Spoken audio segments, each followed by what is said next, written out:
नमस्ते, राम राम। आज की हमारी कहानी है आधा आधा। मोहन और सोहन दो भाई थे। उनकी माँ थी, उनके पिताजी नहीं थे।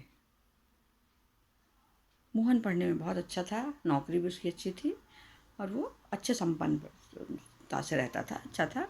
पर सोहन थोड़ा कमज़ोर था। वो खेती करता था, मजदूरी करता था और अपने घर में रहता था। जब पिताजी नहीं रहे और माँ भी अब बुजुर्ग हो चली थी, तो एक दिन मोहन, सोहन और माँ तीनों बैठे थे। पत्नियाँ भी बैठी थी उनकी। मोहन ने कहा, सोहन अब अपन बंटवारा कर लेते हैं, है ना। तुम अपने हिसाब से अपना जीवन जियो और मैं अपने हिसाब से अपना जीवन जीता हूँ। सोहन ने कह दिया, हाँ ठीक है भैया, जैसा आपका हो वैसा। तो बोले, अपने पास ज़्यादा तो कुछ नहीं, 2 एकड़ ज़मीन है और ये मकान है। मकान में तो अपन ऊपर नीचे रह रहे हैं और माँ है। तो मोहन ने कहा, हाँ। मोहन बोला, तो ऐसा करते हैं अपन। सोहन बोला, हाँ भैया, अपने पास इतना सामान है।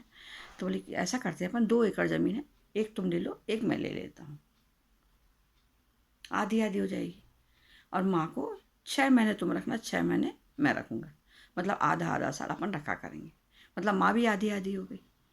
सोहन ने थोड़ी देर सोचा और विचार किया कि ज़मीन तो ठीक है ले लो, पर माँ हमारे पास रहे और आपके पास रही। उसको जरा मन में विचार आ रहा था। तो उसने कहा, एक काम करिए भैया, किसी चीज़ के टुकड़े मत कीजिए, किसी चीज़ को बांटिए मत।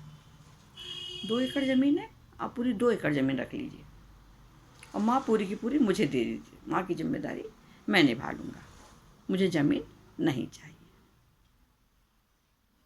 सुनकर पूरा परिवार सकते में आ गया। सोहन ने अपनी पत्नी की तरफ देखा। वो भी खुश होती हुई बोली कि हाँ, हम माँ को पूरा रख लेते हैं और ज़मीन भैया को दे दीजिए। नमस्ते, राम राम, धन्यवाद।